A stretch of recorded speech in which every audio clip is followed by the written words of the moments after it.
Yes, hello. My name is Dr. Sniper. According to my charts, you have been diagnosed with severe cases of being annoying. I'm going to prescribe you 2 shots. You take 2 shots, and you call me in morning. Okay?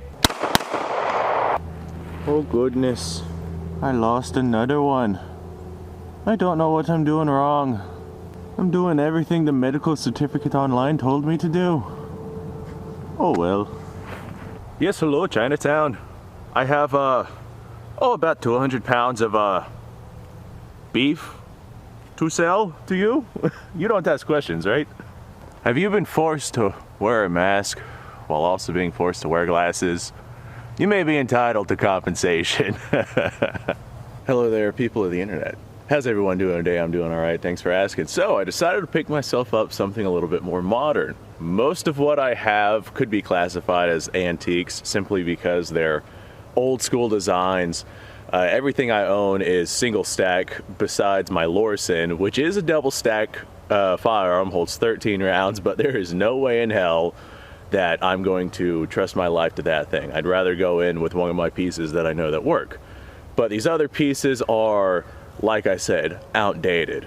So I went down to the gun store and I picked myself up a little polymer frame, you know, one of your modern style of pistols, just polymer frame, tilting barrel lock, very, very simple pistols, but very, very common pistols. As far as your modern defensive handguns go, this right here is pretty much 999,999 in a million. Now this right here is the Stoeger STR-9. I saw a couple of reviews about this thing. Supposedly for the money, it's a fairly decent little handgun. Got both front and rear slide serrations, got a couple of little white dots on the side. Definitely makes it easier for a blind man like me to see them.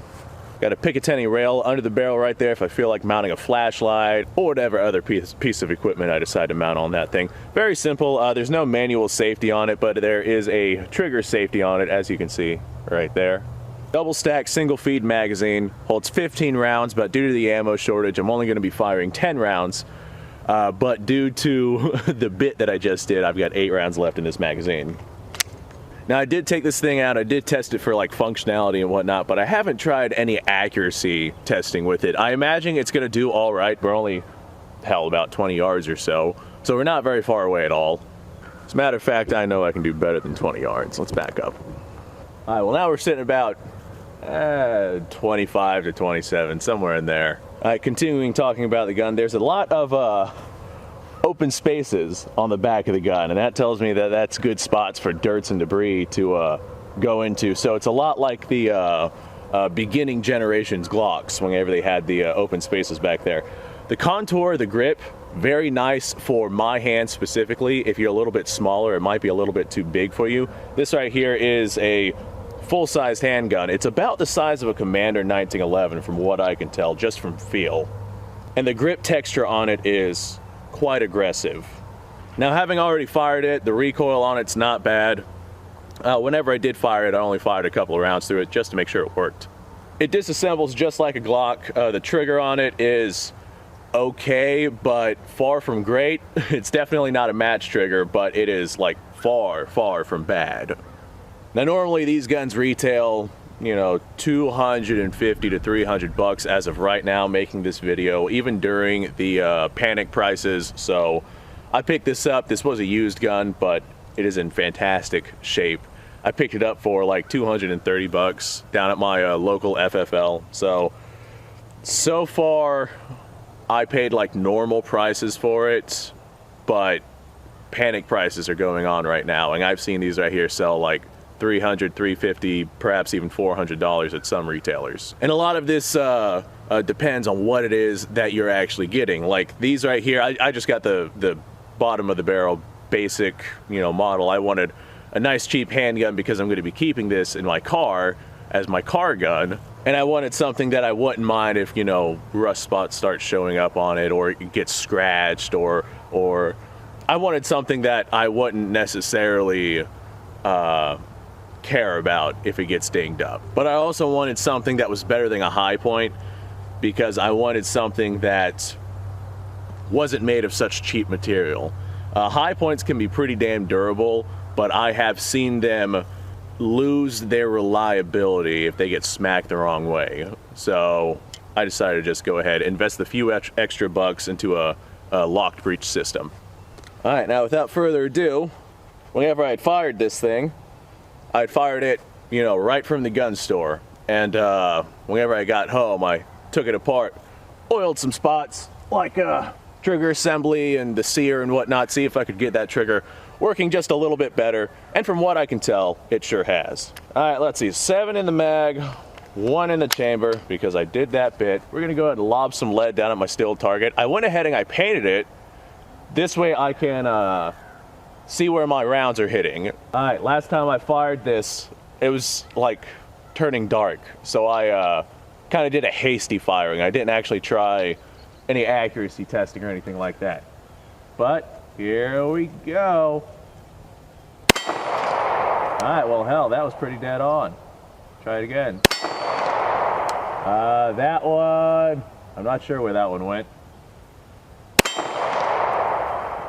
Am I just hitting the same spot over and over?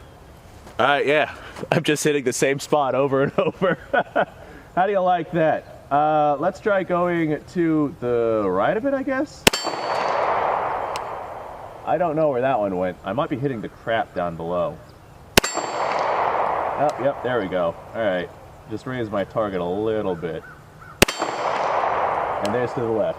Okay, so decent accuracy from what I can tell so far. I've got 2 rounds left. Let's go ahead. I'll go ahead and lob these 2 rounds and then we'll step out to further distance and see if I can make hits on target like that. I'm gonna go in between the left hit and the middle hit, or at least I'm gonna try to. I don't know where that went. All right, that one was a little low. This gun seems to fire a little bit on the low side, so I will have to compensate for that. I don't think that there's any way for me to raise these rear sights, so that's just one of those things I'll have to keep an eye on. And whenever I say it fires low, I mean it probably like 2 or 3 inches. Enough for me to hit the crap underneath the target, but not enough to matter for a defensive handgun. I don't know if it showed up, but it does lock open on the empty magazine, as one would hope. This right here, very, very similar to a Glock, even in mechanics on the inside. I doubt any parts are interchangeable, but pretty similar. All right, well, we stepped out to, I don't know, roughly 50 yards or so. We're gonna go ahead. I got another 10 rounds loaded up into this magazine.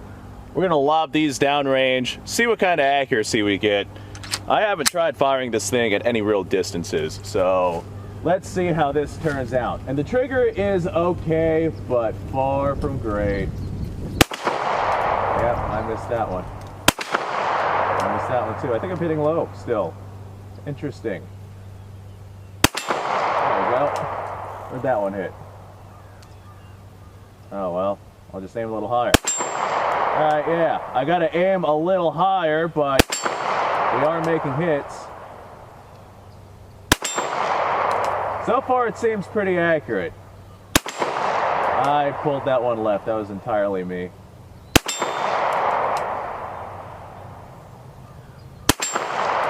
Alright, good little handgun for 200 bucks. It would solve your problems.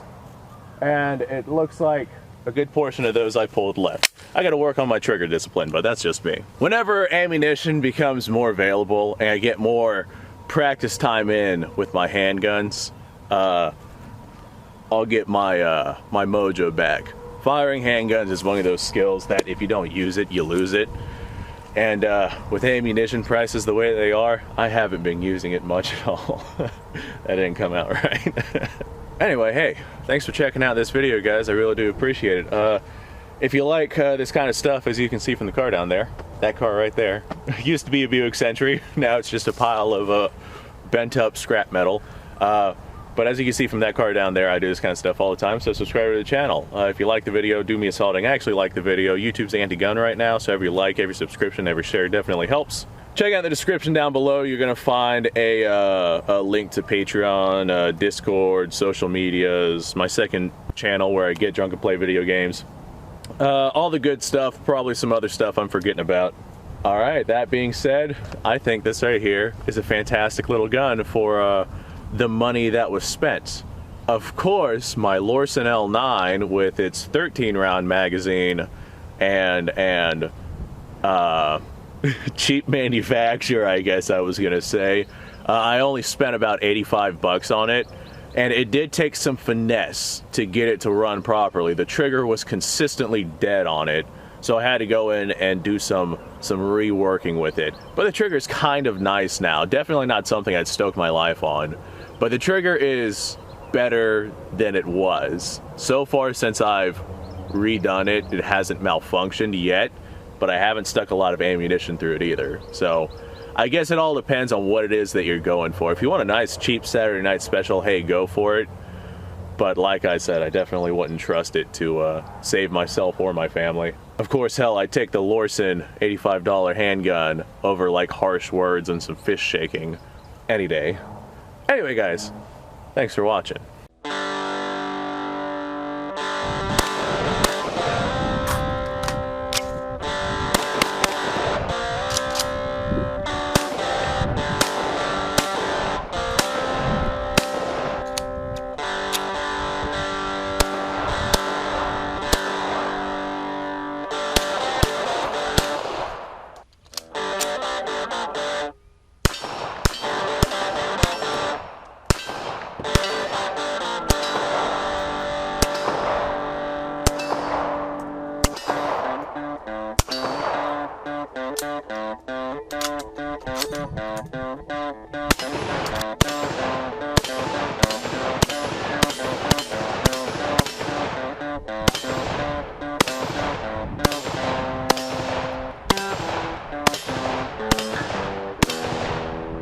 Been a little while since I've done this.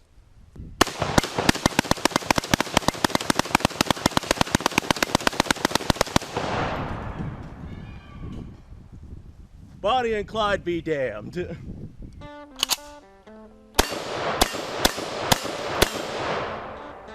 Poor man's Garen.